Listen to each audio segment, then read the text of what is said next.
Good morning students. हमारा आज के वीडियो का विषय है पत्र लेखन।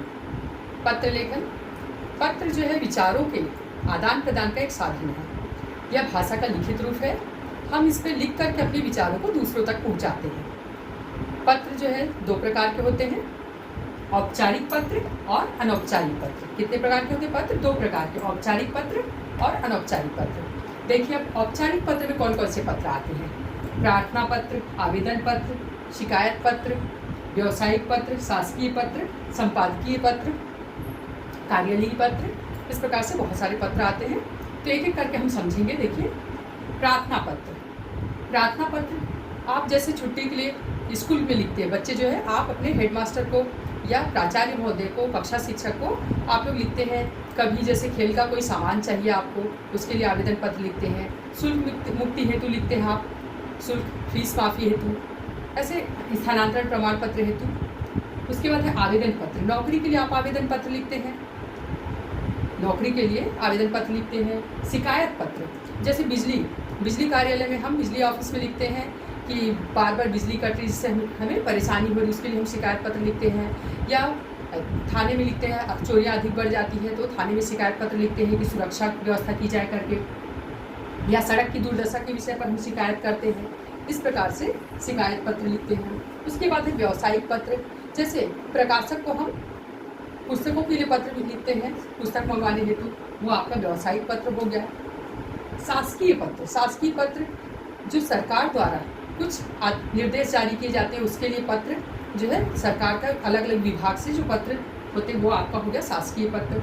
संपादकीय पत्र, संपादक जैसे कि किसी पुस्तक के संपादक हो गए, पत्रिका के संपादक या समाचार पत्र के संपादक, उनको जो लिखे जाते हैं वो पत्र आपके संपादकीय पत्र हो गए। इस प्रकार से ये औपचारिक पत्र अलग अलग प्रकार के हैं। अब इसके बाद देख लेते हैं अनौपचारिक पत्र। अनौपचारिक पत्र जिसपे किसी प्रकार की औपचारिकताएं नहीं होती है।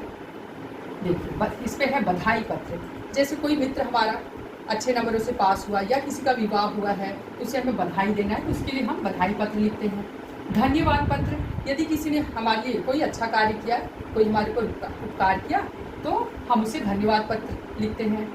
शुभकामना पत्र, किसी के विवाह की वर्षगांठ है तब हम शुभकामना देंगे, या कोई त्यौहार है, कुछ खास अवसर पर हम शुभकामना के लिए पत्र लिखते हैं। निमंत्रण पत्र, जन्मदिन का निमंत्रण पत्र छपता है, विवाह के लिए निमंत्रण पत्र, इस प्रकार से निमंत्रण पत्र। संवेदना पत्र, संवेदना पत्र मान लीजिए किसी कोई दुर्घटना घट गई, कोई दुर्घटना घट गई तब हम संवेदना पत्र लिखते हैं उसके, या किसी को चोट पहुँचे, या किसी के किसी उनके प्रियजनों का देहांत हो गया है तो उस पर भी हम संवेदना व्यक्त करते हुए पत्र लिखते हैं। इस प्रकार से विभिन्न प्रकार के पत्र हैं। अब मैं कुछ पत्रों के आपको चित्र दिखाऊंगी, अलग अलग प्रकार के पत्र। देखिए इसमें कौन कौन से पत्र हैं। देखिए सबसे ऊपर पत्र दिखाई दे रहा है आपको पोस्ट कार्ड, उसके बगल में क्या है? लिफाफा है। फिर नीले रंग का देखिए आपको अंतर्देशीय पत्र दिखाई दे रहा है। फिर उसके बाद नीचे में देखिए निमंत्रण पत्र, उसके बाद निमंत्रण पत्र का लिफाफा दिख रहा है आप लोगों को? ठीक। इसके बाद हम आते हैं पत्र के प्रारूप में। देखिए पत्र के प्रारूप में पत्र किस प्रकार लिखा जाता है। पत्र जो है सबसे पहले हम देखेंगे औपचारिक पत्र। कौन सा पत्र देखते हैं? औपचारिक पत्र का प्रारूप। देखिए औपचारिक पत्र के प्रारूप में, हाँ, औपचारिक पत्र के प्रारूप में सबसे पहले प्रेषक का पता। प्रेषक माने पत्र भेजने वाले। जैसे कि पत्र आप भेज रहे हैं, प्राचार्य महोदय को पत्र आप लिख रहे हैं तो आपका पता रहेगा। उसके बाद दिनांक डालेंगे, दिनांक के बाद पत्र प्रापक अधिकारी की उपाधि। पत्र प्रापक मतलब पत्र प्राप्त करने, आप जिसको पत्र लिख रहे हैं, जैसे कि आप प्राचार्य को पत्र लिख रहे हैं, आप जैसे प्राचार्य को पत्र लिख रहे हैं तो प्राचार्य की उपाधि क्या है? प्राचार्य। या कक्षा शिक्षक को लिख रहे हैं तो कक्षा शिक्षक, ये आपको करना है। इसके बाद उसके नीचे उनका पता लिखना है कि इनका पता, पत्र प्राप्त करने वाले अधिकारी का पता लिखना है। उसके बाद आ जाता है आपका विषय। उसके बाद क्या है? उसके नीचे वाली लाइन विषय है। तो विषय में आप किस लिए पत्र लिख रहे हैं? यदि आप छुट्टी के लिए आवेदन पत्र लिख रहे हैं तो छुट्टी के लिए आवेदन पत्र लिखेंगे। यदि आप स्थानांतरण प्रमाण पत्र के लिए लिख रहे हैं तो स्थानांतरण प्रमाण पत्र हेतु लिखेंगे। इस प्रकार से विषय लिखते हैं। उसके बाद होता है संबोधन। आदरणीय महोदय लिखेंगे संबोधन में आप। उसके पश्चात संबोधन हो गया, उसके नीचे आपको लिखना है विषय वस्तु। विषय वस्तु को बेटा दो अनुच्छेदों में लिखा जाता है। कितने में? दो अनुच्छेद में लिखते हैं। पहले अनुच्छेद में आप अपनी समस्या के बारे में लिखेंगे। पहले अनुच्छेद में क्या लिखेंगे?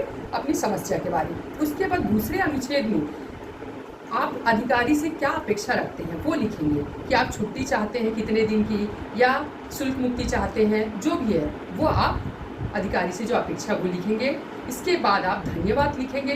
धन्यवाद के बाद आप प्रार्थी, आवेदक या भवदी करके, यदि लड़कियां हैं तो भवदी या आ की मात्रा लगाएंगी, लड़के तो भवदी, अपना नाम, पता सब लिखेंगे। इस प्रकार से ये पत्र का प्रारूप हुआ। मुझे उम्मीद है कि आप लोगों को समझ में आ गया, सभी बच्चे समझ गए होंगे। अब अगले वीडियो में मिलते हैं।